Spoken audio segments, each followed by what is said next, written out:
Hey guys, we're here at Consensus. I'm Lee Bratcher, the president of Texas Blockchain Council. I had the privilege of sitting down with Ethan Vera, co-founder and chief operations officer at Luxor. We talked about you a lot at the TCU Mining Summit because of what y'all did to help us with the Fort Worth, making Fort Worth the first city in the U.S., coming on to be the mining pool for the city of Fort Worth. For this installment of the Digital Prison series, I will be commenting on some of the clips from the Texas Blockchain Council's time at the Consensus 2023 meeting. This is a discussion between Lee Bratcher and Ethan Vera. I will comment mostly on the worldly side of this subject, but briefly though, on the spiritual side, note the Texas Blockchain logo. It uses as above, so below symbolism.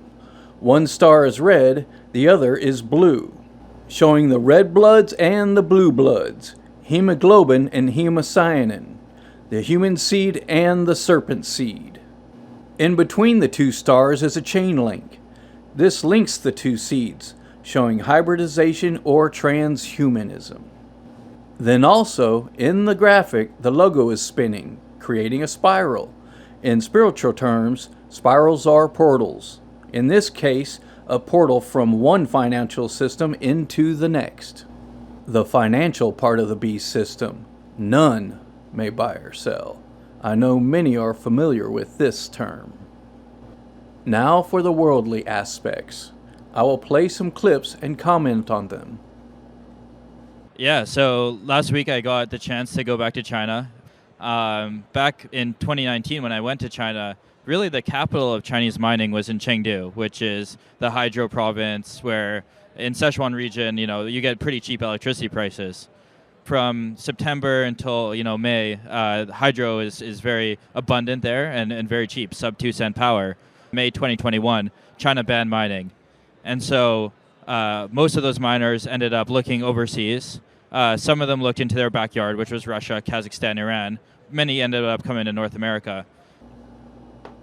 So from what I gather from these clips is that China is involved in Bitcoin mining. I remember hearing stories that China banned Bitcoin, but that's not entirely accurate. He states that in 2021, China banned Bitcoin mining, not Bitcoin.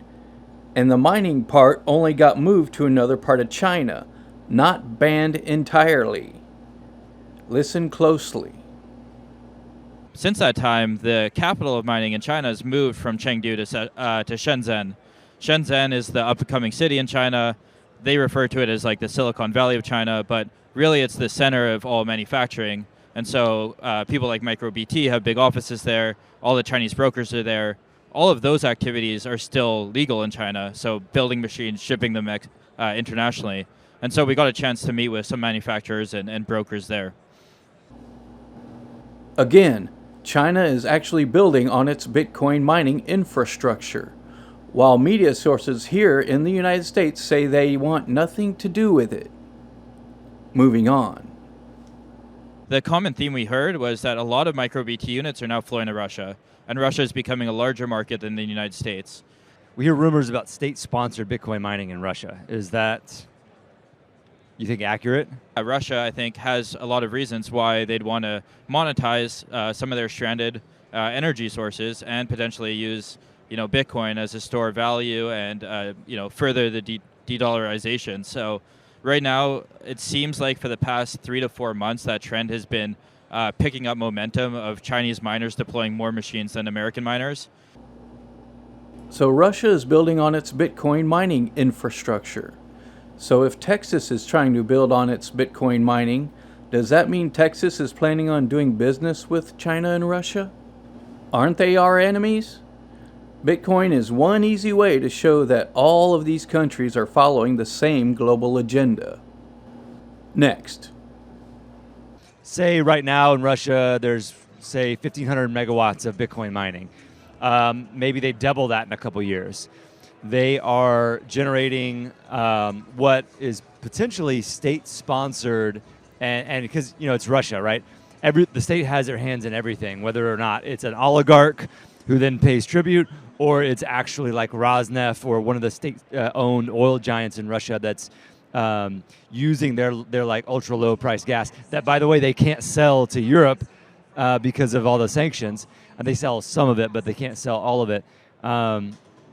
That just gives them like they're not like mining on flare gas. They're just mining on the gas that they can't sell to the, because there's a pretty big delta on what Russian gas goes for versus what like, you know, Middle Eastern gas or U.S. gas goes for in the European markets because of that those sanctions.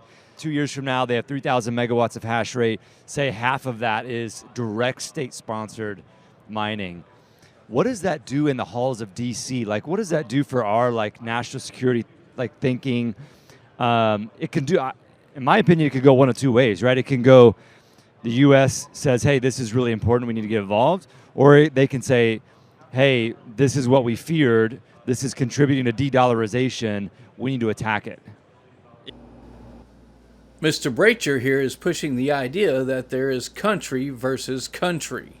Some people believe this is false. Those same people believe that the countries are under the umbrella of the bankers, the money changers. You know, the people that Jesus wasn't happy with. If people are kept in fear of an opposing country, then they can siphon off money and labor to serve a larger agenda.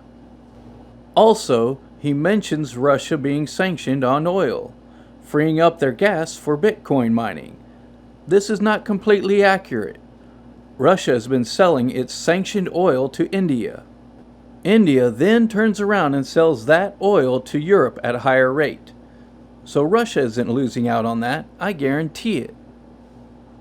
Like rewind to, early 2021 when China had 50 to 60% of the network. I personally thought that was a pretty big risk to the Bitcoin network. State mining is not going to go away, whether it's Russia through state-owned enterprises or other governments like Bhutan is now mining with a few exahash. Venezuela is probably going to confiscate up to a few exahash and start mining.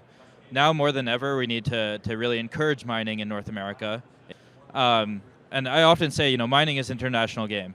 If a country doesn't want mining to happen, they can do so within their own borders.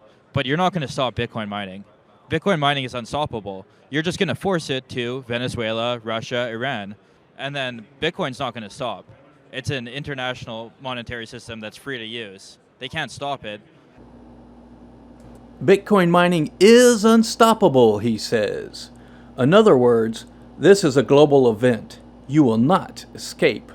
Do you really think the controllers of this world are going to allow anyone to live outside their system? Join or die. However, to be fair, Mr. Vera is clueless to this part of the equation. He doesn't realize that he is helping build an evil system. Just a couple more clips to go. Is very crucially important. That data really helps us tell the story of, and this is about narratives and storytelling right now until we can get them into the data. So this is funny. They always tell.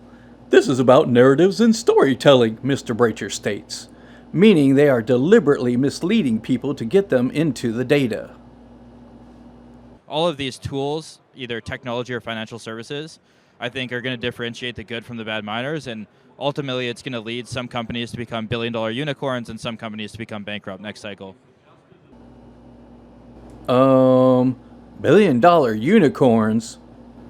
Anyway, that's it for this piece of the digital prison puzzle. Thanks for watching.